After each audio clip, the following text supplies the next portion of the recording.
It's the Real News Network. I'm Sharmini Peries coming to you from Baltimore. The Lima Group will meet in Canada on February 4th to address the Venezuela crisis. For those of you who doesn't even know who the Lima Group is, don't worry, neither did we, many of us who are in the business of following this stuff.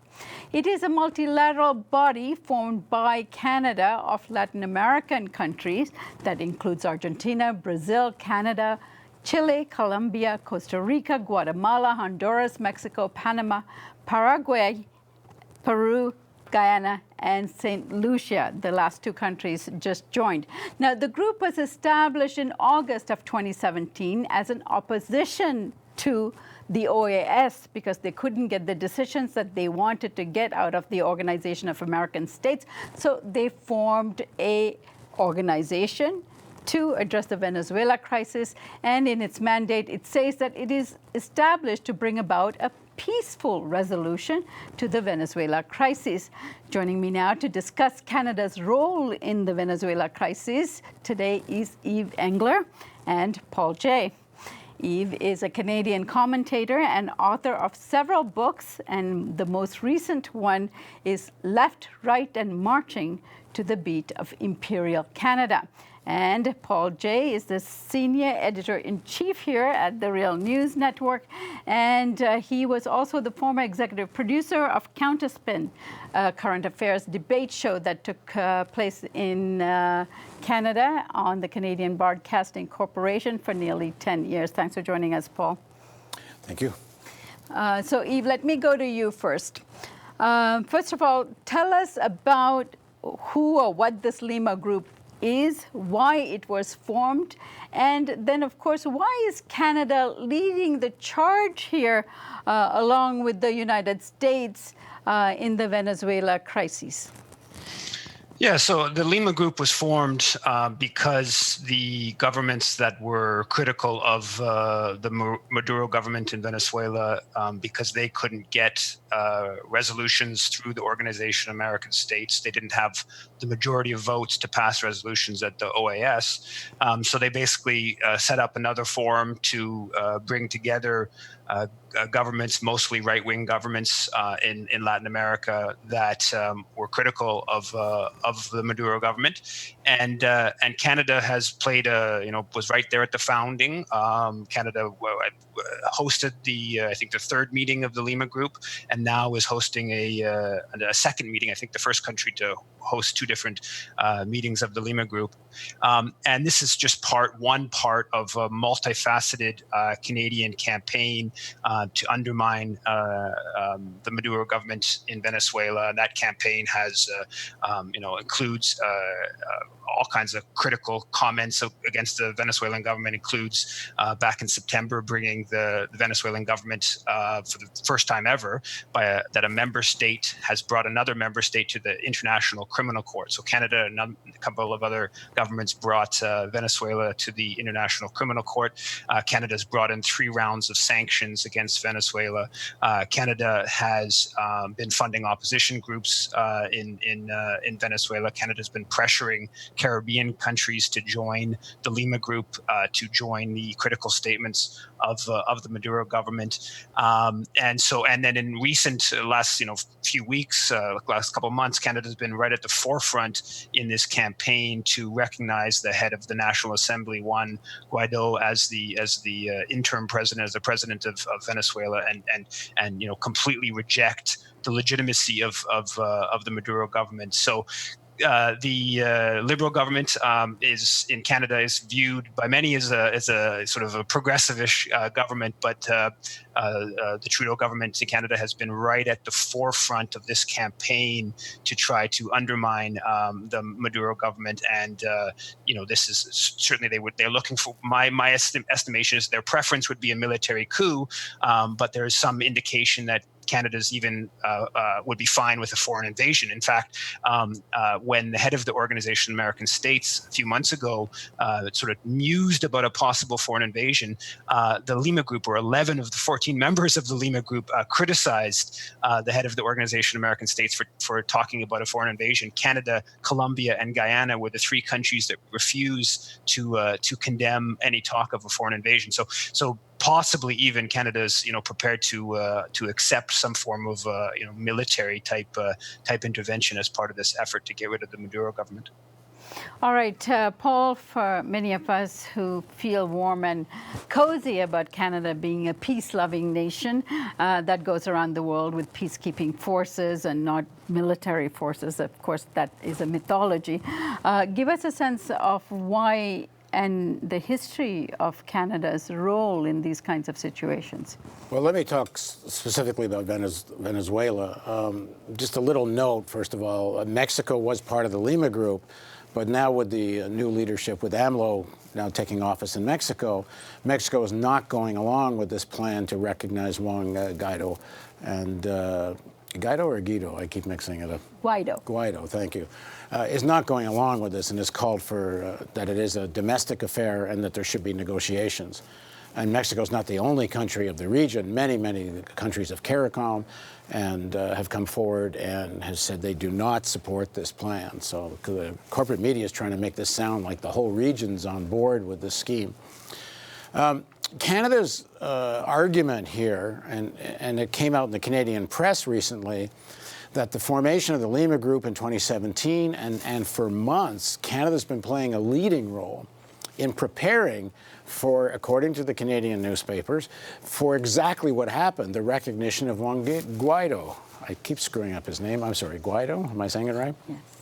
Juan Guaido. And that this has been a scheme for months, and Canada's been into this scheme for months. And the rationale is supposedly that the election of 2017 was not a legitimate election because there was people were supposedly kept out. The press is not telling people that there was a big boycott from the opposition who didn't want to run. But because of there's supposed to have been various infractions in the 2017 elections that re-elected Maduro. This is the rationale for why Canada gets so involved. Well, it's a total crock. And the reason it's a crock is I know from personal experience that Canada has been trying to destabilize and nurture and promote the opposition in Venezuela at least from 2004, when Chavez was still in power. Chavez had been elected over and over again with internationally observed elections. Everyone said the elections were clean during the Chavez period.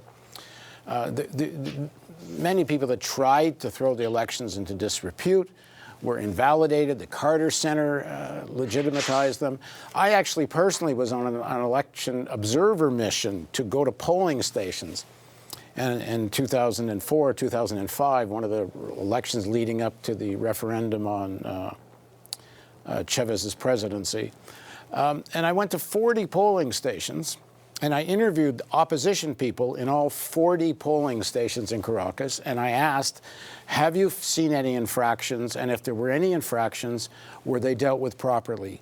And I took video and I recorded it all, and there wasn't a single complaint from an opposition observer that there had been anything done incorrectly with those elections. And in fact, this vote was called the reparo. It's a complicated thing, but it led to a referendum on Chavez's presidency. And in fact, the opposition won that vote. Now, right around that time, when there were clean elections and Chavez was getting elected over and over again, my first trip to Venezuela in 2004, I was producing the big debate show on Canadian TV called Counterspin on CBC News World. I was a well-known documentary filmmaker. I had founded the big Hot Docs Documentary Film Festival, so I was a known quantity in Canada. And so when I was in Venezuela, I said, for the heck of it, I'll go say hello to the Canadian embassy and take their temperature. And I was trying to figure out what was going on in Venezuela. And so I went, I went to the embassy. I made an appointment, and I went to go see. I figured I'd see some counselor of some kind who would, pat me on the head and say, welcome to Venezuela. No, I get like the number 2 charge d'affaires greets me and brings me into a meeting room with 7 members of the opposition who then, for I must have been 2 hours, beat me over the head with how corrupt the regime was, how awful it was, and so on. I'm not going to comment on what was right or wrong with what the opposition people said. Perhaps that's their experience. I don't know. What I do know is, what business does a Canadian embassy have bringing a Canadian journalist into a room with opposition people, doing essentially trying to involve me in a conspiracy against the Venezuelan government? So this Canadian role in Venezuela, it's been going on for a long time. They've been very, very active in trying to destabilize the situation, promote and nurture the opposition, and clearly for 2 reasons. Number one, Canada is one of the biggest mining nations in the world, and Venezuela has tremendous untapped natural resources, particularly gold, and Canada has a very strong gold mining sector. And the gold was not, Canadian companies weren't easily getting at that gold. There was one company called Crystalex that actually had a concession and then lost it. So the ability to nurture an opposition and get an in with an opposition that might come to power and then favor Canadian mining companies, I think that's one motivation. And another motivation, I think, has to do with Canada's role historically, how it plays with the United States and helps the U.S. in its foreign policy. And I once interviewed a Canadian general in 2004, Louis Mackenzie, and I asked him, why is Canada so into this Afghan war? This Afghan post 9/11, it could have been dealt with as a police-type operation in terms of going after al-Qaeda. But to a full-fledged invasion, full-fledged regime change, why is Canada in this and in it for the long haul? Because it's 2004, after the invasion of Iraq. And his answer was, I think, very instructive. He said, well, we didn't go to Iraq.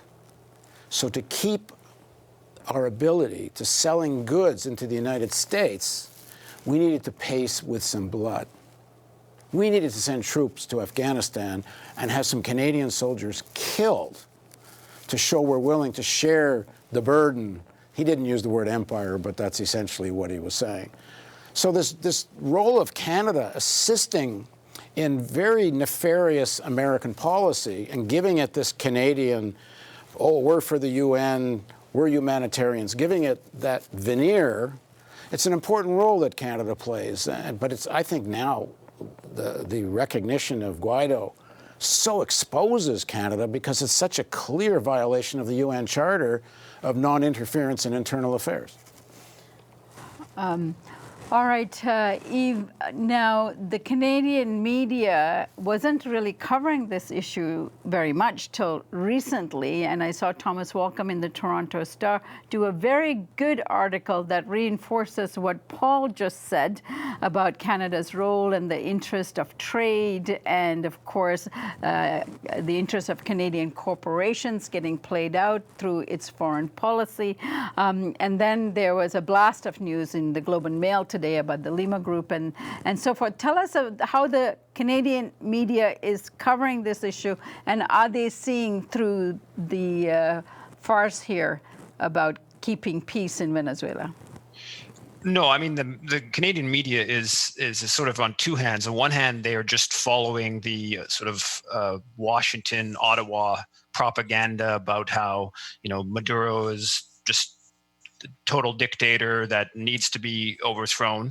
On one hand, they're doing that, and that's the sort of bulk of the discussion. But simultaneously, they have, as Paul pointed out, the Globe and Mail and the Canadian press have both run incredibly, what should be viewed as incredibly damning stories about Canada's role in building opposition support for Guaido. They talk about how Canada's facilitating meetings within Venezuela, facilitating meetings internationally to solidify support for this recognition of the head of the National Assembly. But the thrust of the stories are that to just present this as a positive affair that Canada is pursuing, to the point where when a few of the NDP, the Social Democratic Party MPs or people in that party a couple of them have expressed criticism of Canada's policy on Twitter, and the media has sort of pushed back against the NDP's, in my opinion, quite mild criticism of Canadian policy. But I want to echo for sure what Paul's saying. There's a quote in terms of Canada's role historically in terms of serving empire and the fact that sometimes it's better to have a sort of Canadian face on a intervention than a more sort of more easily demonized U.S. face. In his biography, Jean Chrétien, the former Canadian Prime Minister, says really quite explicitly that he told Bill Clinton that if we just go along with you on everything, we're just going to be perceived as a 51st state. But if it looks like we have a little bit of independence, we can do more for you than the CIA can do. And those are almost like, that's a paraphrase, almost word for word. So there's this historic kind of putting a bit of a positive Canada cover on policies that the U.S. is pursuing around the world, and there's a long history of that in the hemisphere. Beyond the example that Paul gave with regards to Afghanistan, in Haiti in 2004, Canada played a very important role in the overthrow of the elected government of Jean-Bertrand Aristide, and again there was Bill Graham, the former defense minister, said in a book about the war in Afghanistan, he said that because Canada didn't officially join the coalition, the willing that invaded Iraq in 2003, they felt like they needed to not only go heavily into Afghanistan, but also participate significantly in the coup in Haiti. So part of this Canadian policy in Venezuela today is about Canada's close ties to the U.S. empire, and Canada, in my opinion, has been quite a beneficiary. The Canadian corporate class have been very much beneficiaries of U.S. empire for a half century, and the mining sector in Latin America is a big force. Banking sector is a big force that partly explains Canadian policy there today. All right. Paul, do you have anything more to add before we sign off? Just a quick note that Justin Trudeau, the Prime Minister of Canada, it was his father that played exactly this role in Vietnam. There was something called the International Control Commission, the ICC, that was, I believe, under the auspices of the UN, supposed to monitor treaties and such during the Vietnam War. And they would go to Hanoi and interview people in the north, and they would observe, and then they would come back. And it turned out that the Canadian delegation, completely contrary to international law and the norms of such a commission, was going back and reporting to the CIA on what was going on in North Vietnam and just straightforwardly spying.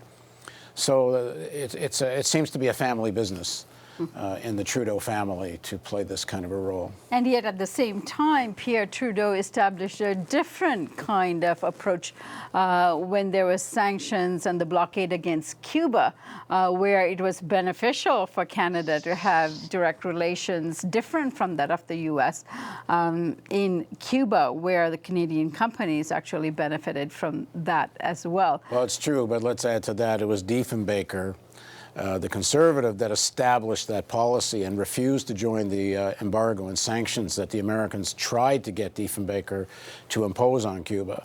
So while it's true Pierre Trudeau did that, he was carrying on the policy of Diefenbaker. And then subsequent governments actually upheld those open trade relations and bypassed American blockades against Cuba. So there is precedent set that Canada could follow. So stay tuned. These conversations will continue here at the Real News Network. And thanks for joining us.